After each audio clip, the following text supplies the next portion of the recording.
शिरीन मज़ारी साहिबा ने 5 की गिरफ्तारी के बाद पीटीआई छोड़ने का ऐलान कर दिया है। कि अभी तक जो लोग गए हैं उनमें धचका कोई नहीं, लेकिन जाते हुए उन्होंने जो गुफ्तगू की ना उन्होंने किसी को नहीं छोड़ा। मुझे जेल में मेरी बेटी की वीडियो दिखाई गई रोते। ये लोगों को बता रहे कि कैसे छुड़वाई जा रही है पार्टी। आप बंदे पार्टी से नहीं तोड़ रहे, बंदा तोड़ रहे। अभी तक जो लोग गए वो ये कहने नहीं हम सियासत ही छोड़। अदालत ने तो इंतहा की है, अदालत इंतहा कर रही है।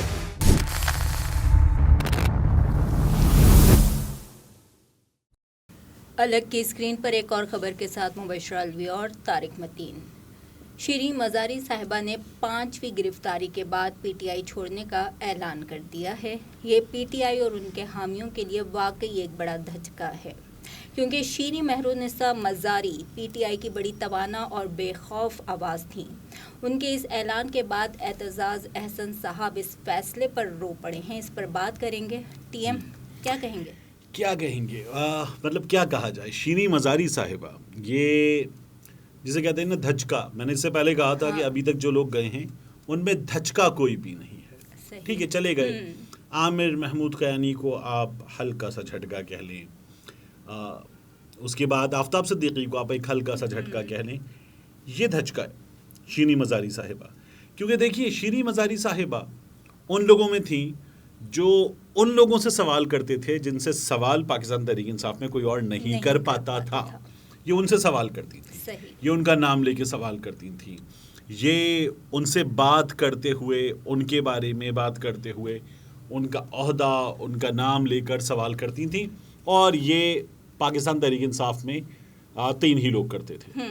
तो अब उनमें से एक तो अभी पार्टी में है, उनमें से एक शिरीन मज़ारी साहिबा पार्टी छोड़ गई हैं। तो इम्पॉर्टेंट है, ये बहुत इम्पॉर्टेंट है। लेकिन इससे पाकिस्तान तहरीक इंसाफ को मदद मिलेगी। किस हवाले से? ठीक ठाक मदद मिलेगी। शिरीन मज़ारी साहिबा पाकिस्तान तहरीक इंसाफ छोड़ गई, सियासत छोड़ गई, लेकिन जाते हुए उन्होंने जो गुफ्तगू की ना उन्होंने किसी को नहीं छोड़ा। ये बड़ी ज़बरदस्त गुफ्तगू है। देखिए, एक खातून, बुजुर्ग खातून अपनी जवान वकील बेटी के साथ खड़ी होकर और उस बेटी के साथ जो तमाम लोगों के लिए इंसानी हुकूक की एक आवाज़ बन के खड़ी होती है और बात करती है और सबके लिए लड़ती है। मैं फलानी जगह गई, फलाने थाने पे गई, वहाँ पुलिस वाला एक आदमी को मार रहा था, उस आदमी की आवाज़ बन जाती जिसका नहीं पता। वो बेटी जो है, वो आपने वो वीडियो देखी थी, वो यूं करके रोक रही है अपनी वालदा को, और उनकी वालदा फिर यूं करके क्यूट सा फेस और वो दोबारा विक्ट्री का निशान बनाती हैं। तो फिर उसके बाद हमने उनकी बेटी को रोते हुए देखा, बार बार रोते हुए देखा। घर के अंदर रोते हुए देखा, ये जो लोग अभी वीडियो देख रहे हैं, घर के बाहर रोते हुए देखा। और शिरीन मज़ारी ने क्या बताया? मुझे जेल में मेरी बेटी की वीडियो दिखाई गई रोते हुए। सही। ये काफी नहीं है कि कैसे शिरीन मज़ारी ने पार्टी छोड़ी है, कितना प्रेशर। ठीक है ना। तो पार्टी छोड़ दी शिरीन मज़ारी ने, कैसे छोड़ी है ये बता रहा है। तो इससे क्या होगा? वो लोग जो ये कहेंगे यार एक और शिरीन मज़ारी चली गई, या लोग कहेंगे यार ऐसे गई है, इस तरह से तोड़वानी है पार्टी, ऐसे करना है। लोग अब क्या बात करेंगे? पार्टी छोड़ गए भाई लोग, इमरान नियाज़ी अकेला रह गया, इनकी कोई हैसियत नहीं है, लोग ये बात करेंगे। या लोग ये बात करेंगे कि ये कैसे गई है, ये कहकर गई है कि मेरी बेटी रो रही है, मुझे उसकी वीडियो दिखाई है, ये कहकर गई है कि मैं बहुत बूढ़ी हो गई हूँ, मेरी सेहत ख़राब है, ये बता कर गई है। मुझे अपनी वालदा को भी देखना, मेरे शौहर का 5 महीने पहले इंतकाल हुआ है। ये सबसे अहम बात है, क्योंकि ईमान भी अभी एक ट्रॉमा से ही गुजर रही है। ये कोई बहुत बड़ा वाकया, ये बहुत बड़ा वाकया होता है। एक बच्ची अपने बाप के बगैर हो गई और माँ इस तरह जेल दर बदर हो। और देखिए शिरीन मज़ारी के केस में क्या हुआ? गिरफ्तारी रिहाई, गिरफ्तारी रिहाई, गिरफ्तारी रिहाई, गिरफ्तारी रिहाई।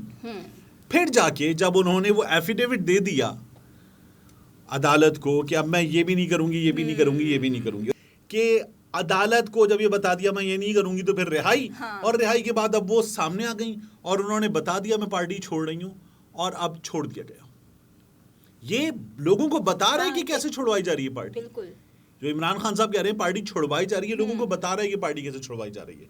और अच्छा, वो एक शेर है, वो मुझे छोड़कर जिस शख्स के पास गया हाँ। बराबरी का भी होता तो सब्र आ जाता। ये जो लोग छोड़कर जा रहे हैं वो कहीं नहीं जा ये कहीं नहीं जा रहे, वरना छोड़ने वाले इधर चले जाते उधर चले जाते। बिल्कुल। ठीक है, एक दूसरा, ये जो लोग छोड़कर जा रहे हैं इनमें से ये जो गिरफ्तार हुए, आज वो हमारे बाद सहाफी भी और मरियम औरंगजेब साहिबा भी जी। वो लगे हुए हैं, इसकी तस्वीर लगा के इतने 100 दिन, इसकी तस्वीर लगा के इतने 100 दिन, इसकी तस्वीर लगा के इतने 100 दिन। नवाज शरीफ ने इतने दिन गुजारे, मरियम ने इतने दिन गुजारे, शहबाज ने इतने दिन गुजारे जेल में। शर्म आनी चाहिए। बिल्कुल। उन्होंने किन चीजों पे दिन गुजारे थे? हाँ। करप्शन के इल्जामात पे। इन्होंने किन चीजों पे दिन गुजारे हैं? बिल्कुल। बोलने की वजह से, जुर्रत पे मेरे ख्याल से वो। ठीक है ना।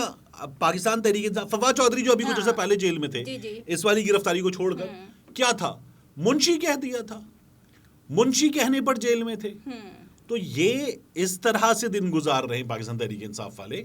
और अगर आप कहते हैं कि ये डटे रहे नून लीग के लोग और पीटीआई वाले छोड़ गए, तो आप एक के कारोबार पे भेजें, क्रेन ठा ठा ठा गिरा दे, उसका दूसरा बिजनेस जो है उस पे भेजें आप एक और टीम, और वो वहां पे फीते लगाए और फीते लगा के कहे कि आप ये कारोबार नहीं कर सकता। सही। एक शख्स ने वो सुपर हाईवे पर इतना बड़ा सोनी साहिबान हाइट्स वो बना रहे, वहां पे आप भेजे और हथौड़े चल रहे हैं और उसका कारोबार गिरा रहे हो आप। कारोबार के अलावा दीगर लोग जिन्होंने उसमें लिया हुए हैं, और पैसे सिर्फ भरे इतना हुए नहीं हैं। हुआ, लोगों के घरों में घुस के बच्चों को मारा इस हुकूमत ने। बिल्कुल बिल्कुल। जब आप ये तमाम काम करेंगे तो फिर आप सोचेंगे, डट के खड़े हुए हैं लोग, मतलब आप लोगों को इस वक्त तोड़ने की कोशिश कर रहे हैं, और वो आप बंदे पार्टी से नहीं तोड़ रहे, बंदा तोड़ रहे हैं। जी सही। फर्क है पार्टी से बंदा तोड़ने में, हाँ। पार्टी तोड़ने में, और बंदा तोड़ने में, बंदे के आसाब तोड़ने में। आप बंदे के आसाब तोड़ रहे हैं, लोग इसलिए छोड़ रहे हैं। मौजूदा हालात में जो इस्तीफे आ रहे हैं, इन फैसलों की कोई अहमियत है? देखिए, एक आम आदमी को समझ में आ रहा है कि क्या किया जा रहा है, और अच्छी बात है, ये सोशल मीडिया के दौर में हो रहा है ना, तो एक आम आदमी को समझ में आ रहा है कि क्या हो रहा है, कैसे हो रहा है। इससे आगे बढ़ के एक और चीज़ देखनी चाहिए। अभी सोहेल बड़ाई साहब ने कुछ दिन पहले फहद शहबाज खान को एक इंटरव्यू दिया था, और उसके अलावा जो फ़ारूक शहबाज बड़ाई थे उनको भी इंटरव्यू दिया। तो क्या कहा था कि सुलेमान शहबाज मुल्क से निकला, जनरल फैज़ ने निकलवाया था। सही। वो बाहर आया, इस जनरल ने निकलवाया था, ये गया, उस जनरल ने निकलवाया था। तो जनरल बाजवा की इस्टेब्लिशमेंट में जो हो रहा था, सोहेल बड़ाई साहब ने ये तमाम चीज़ें खोल कर बयान कर दी थी। सही। तो ये जिस तरह से काम किए जा रहे हैं, नून लीग के लोगों की जिस तरह से मदद की गई थी, हाँ। और पाकिस्तान तहरीक इंसाफ के लोग जो हैं वो पार्टी छोड़ रहे हैं, ये this speaks the volume of itself. तो ये चीज़ें कैसे हो रही हैं, लोगों की समझ में आ रहा है, लोगों को पता चल रहा है। अच्छा है कि ये चीज़ें, वो कह रही ना, मैं अपनी बेटी की वजह से, अपनी सेहत की वजह से, मैं इन हालात की वजह से छोड़ रही हूँ। तो अगर ये वजूहात हैं और पार्टी नहीं छोड़ रही, हाँ। मैं सियासत छोड़ रही हूँ, अभी तक जो लोग गए वो ये कह रहे हैं जी हम सियासत ही छोड़ रहे हैं। सही। तो ये एक इम्पॉर्टेंट चीज़ है। एतजाज़ एहसन साहब ने इस फैसले पे बात करते हुए कहा कि जो हमारे सामने शीरी मज़ारी का हाल है, हम एक दूसरे की आंखों में आंखें डालकर देख सकेंगे। एतजाज़ साहब जो कानूनदान हैं, क्या वो निज़ाम इंसाफ की बेहिसी पर रोए हैं? देखिए, सबसे ज़्यादा अफसोसनाक जो है ना वो हमारी अदालतों का रवैया है इस सिलसिले में, और ये मुसलसल हो रहा है। हमारी अदालत अब तक 130 दिन हो चुके, 90 दिन में इंतखाबात, 130 दिन हो चुके और हमारी अदालत बैठी हुई है। हम 14 मई के फैसले से पीछे नहीं जाएंगे। मतलब 14 मई चली गई जज साहब, खुदा के लिए, फिर मुलतवी, फिर मुलतवी, फिर मुलतवी। मतलब ये अदालत है या इल्तिवा है? अब मतलब है क्या? मैं हैरान हूँ। मतलब जब जाए आप तारीख दे देते हैं। इतनी बार तो लड़की वाले तारीख नहीं देते जितनी बार अदालत तारीख दे रही है। एक अजीब मजाक है हमारे यहाँ। अदालत ने क्या किया जी? इंसाफ किया है? नहीं जी, अदालत ने तारीख दी है। अब तो पाकिस्तान तहरीक इंसाफ वाले अदालत से बाहर आए तो उनको मुबारकबाद देनी चाहिए, मिठाई खिलानी चाहिए, मुबारक हो तारीख हुई है। ये पाकिस्तान तहरीक इंसाफ के लोगों के साथ होना चाहिए। अदालत ने तो इंतहा की है और अदालत इंतहा कर रही है। मुसलसल वो इसी डगर पे है। बिल्कुल। टीएम, एक ईमान मज़ारी पाकिस्तान का मुस्तकबिल है। ये हमारी यूथ अगर हरावल दस्ते का हिस्सा नहीं बनेगी, अपनी डिग्रियों और स्किल्स को रियासती निज़ाम की बेहतरी के लिए इस्तेमाल नहीं करेगी, तो रियासत कैसे पनपेगी? देखिए, ये ऐसे ही चल रहा है, ठीक है, और ये ऐसे ही चलेगा। और जो पीटीआई छोड़ देगा वो छूट जाएगा। जो नहीं छोड़ेगा हाँ, वो नहीं छोड़ेंगे उसको। तो ये हो रहा है, ये ऐसे ही चलेगा, अभी ये कुछ अर्सा ऐसे ही चलेगा। मैं ये मानता हूँ मेरे दिए तेरी आंधियों ने बुझा दिए, मैं ये मानता हूँ मेरे दिए तेरी आंधियों ने बुझा दिए, मगर एक जुगनू हवाओं में अभी रोशनी का इमाम है। अलग की स्क्रीन पर किसी और खबर के साथ फिर मिलते हैं।